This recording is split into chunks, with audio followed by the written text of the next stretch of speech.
महाभारत युद्ध से 2 दिन पहले की एक घटना है। युद्ध के लिए रणभूमि को साफ किया जा रहा था।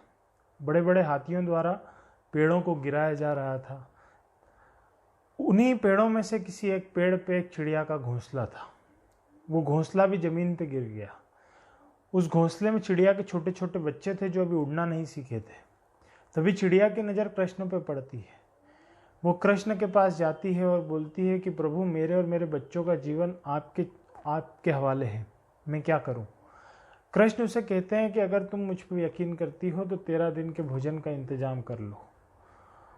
वो कृष्ण की बात मान के वहां से उड़ जाती है और भोजन का प्रबंध करने लगती है। युद्ध शुरू होने ही वाला था। तभी कृष्ण अर्जुन से उसका गांडीव मांगते हैं।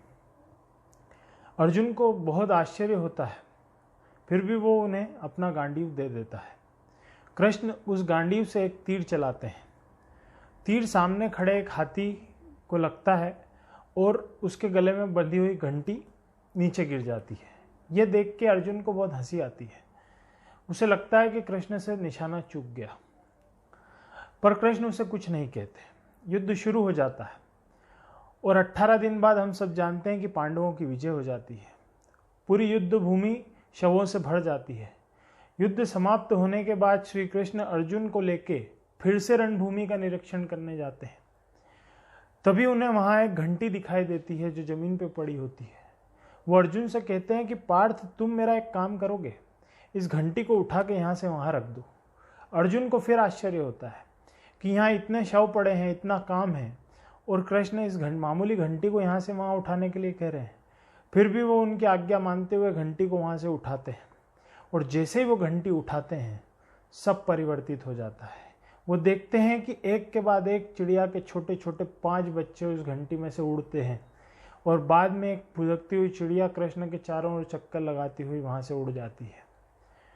ये देख के अर्जुन को वो घटना याद आ जाती है जब श्री कृष्ण ने उनका गांडीव मांगा था, और अर्जुन सब कुछ समझ जाते हैं कि वो गांडीव उस हाथी को मारने के लिए नहीं था, बल्कि उसके गले की घंटी गिराने के लिए था।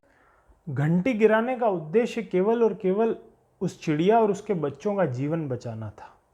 इस कहानी से हमें यह भी सीखने को मिलता है कि हमें अपने विश्वास को हमेशा बनाए रखना है, उम्मीद नहीं छोड़नी है, अपने कर्मों को करते रहना है। जो इंस्ट्रक्शन, जो निर्देश हमें हमारे बड़ों से, हमारे गुरु से मिल रहे हैं, उसका पालन करना है, उन पे यकीन रखना है, विश्वास रखना है, क्योंकि हर अंधेरी रात के बाद एक सुबह आती है। बुरे समय में हारना नहीं है, बुरे समय में हिम्मत बनाए रखना है, अपनी तैयारी जारी रखनी है, क्योंकि तिथि परीक्षा की आगे बढ़ी है, आपकी तैयारी की तिथि आगे नहीं बढ़ी है।